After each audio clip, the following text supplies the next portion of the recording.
लजाए से भी काम बड़ा गड़बड़ा जाला ससुरारी में। ये अभी अभी होली में एगो लड़का अपना ससुरारी गई, वो पहले हाली गई है नया शादी भइला के बाद। ससुरारी में जब गई बड़ा सुंदर खाना पीना, साली सरहोज सास खाना पीना बड़ी मान आदर करके वहाँ के खाना पीना की व्यवस्था करनी। थाली में जब खाना आ गई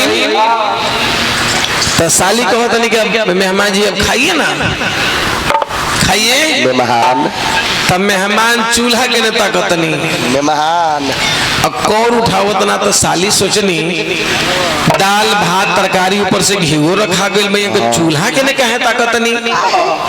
कोनो आइटम छूटल तो ना, अलाजी बोलो तनी ना कि हमरा अमुक सामान चाहिए। तो साली पूछनी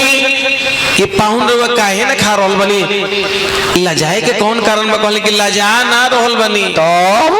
खाए से पहले बड़ी भय लाग रहल बा। कौन चीज के? साली पूछनी कि भय कौन काम के? कहने की का बताई, आवे में ससुरारी तनी लेट हो गई, रास्ता में बहुत बड़ा एगो सांप देखली हो, जब न तब सांपवे की याद आवता। तो साली पूछनी कि सांप कितना गो रहे? तब पाहुन बताओ तनी अब सांप कितना गो रहे तो छोड़ दी, लेकिन अंदाज एगो ऐसा में हम थरिया देखा तनी आई थरिया आ चूल्हा पर पापड़ रखल बा न, देखा तनी ना सांपवा इतने गो रहे लंबा। अब ओखनी से यही हमारा मन में साली सोचनी चूल्हा के ताकत ओहो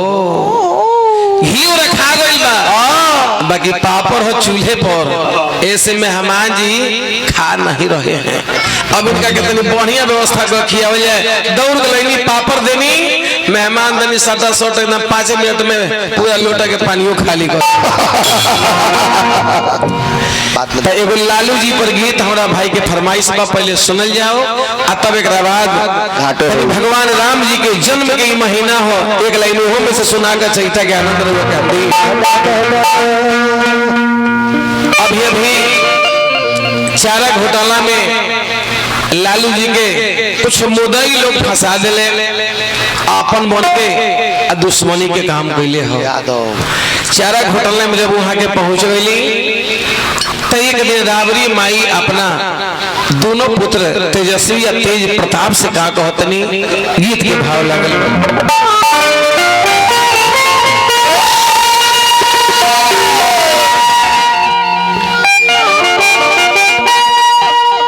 राबड़ी मैया अपना दोनों पुत्र से कहतनी,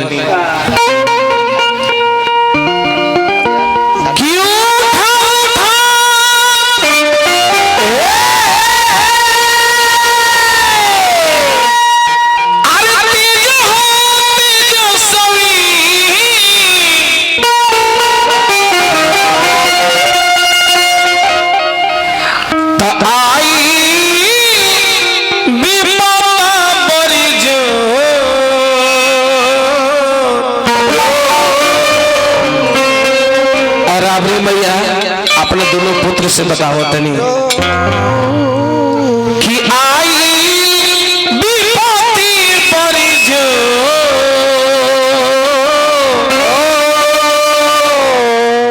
कहतरी, अरे रावरी हो मैया, अरे कहतरी अरे रावरी हो मैया। स्वामी गईले जिलावा के अरे कहतरी रावरी हो मैया।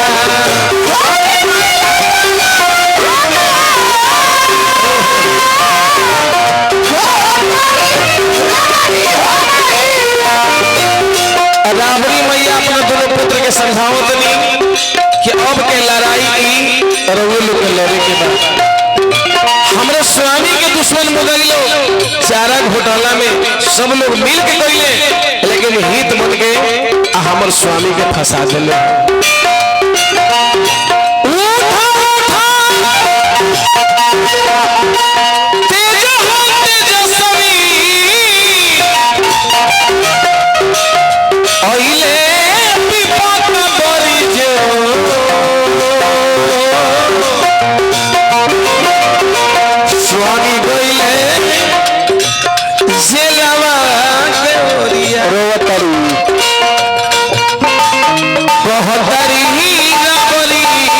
मैया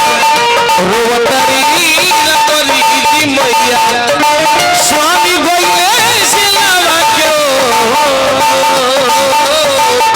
रोवतारी रावरी जी मैया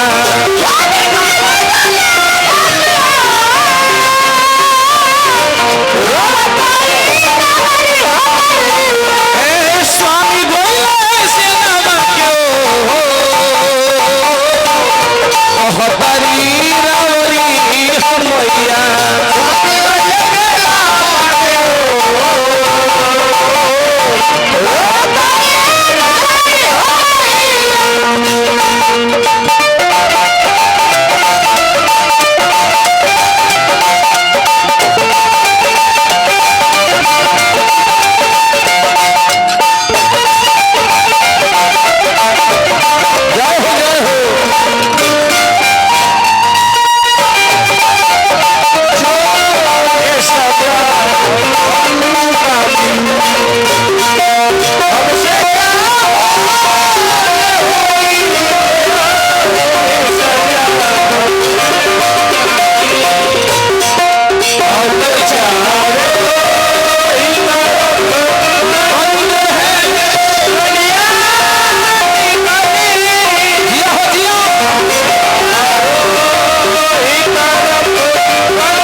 आदरणीय माननीय श्री रामप्रीत बाबू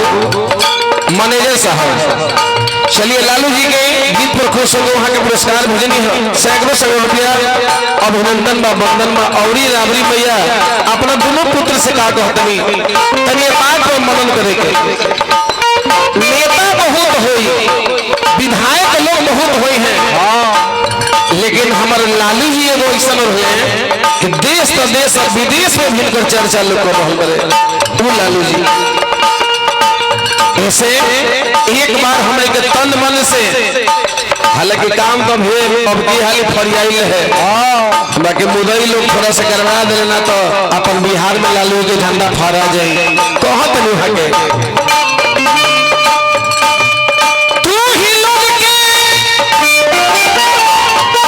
कहता कि तोरे लोग के आगे के लड़ाई लड़े के बाद आगे के लड़ाइया गजबे खेला भइल देखो छो अपन दोनों पुत्र के समझावत नहीं तू ही लोग के लड़े के बाद आगे के लड़ाइया गजबे के खेला देखो पहले हम दैया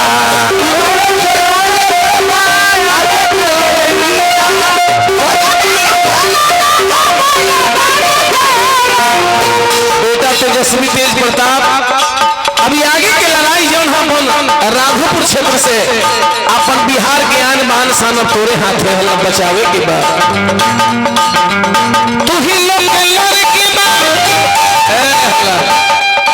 आगे के लड़ैया गजबे के खेला देखो पहले हम दैया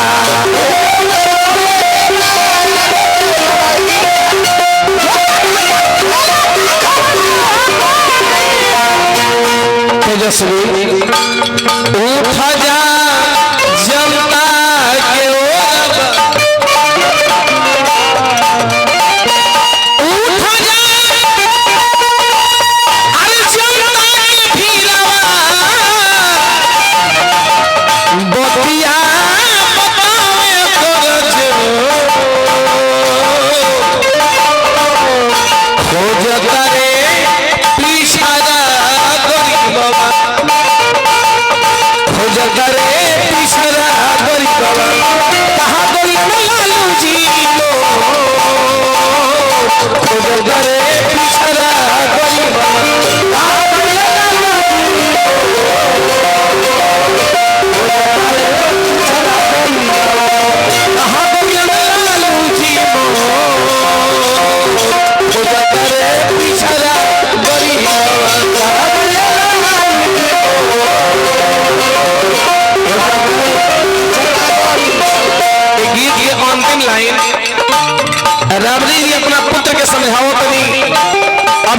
सरकार बा तहर बाबूजी उनका लगे खाली झुकनी है ना ऐसे वो लोग ए तरह के हाल कइले बा तो तहर पिता झुके के हाल ना जान ले हो गरीब के साथ अमीर के साथ लाचार के साथ सबके साथ पग से पग मिला के चल ले हो बीजेपी के आगे लालू जी झुका नहीं पहिले झूठा मुठ के लोगवा उनका के समय फसैले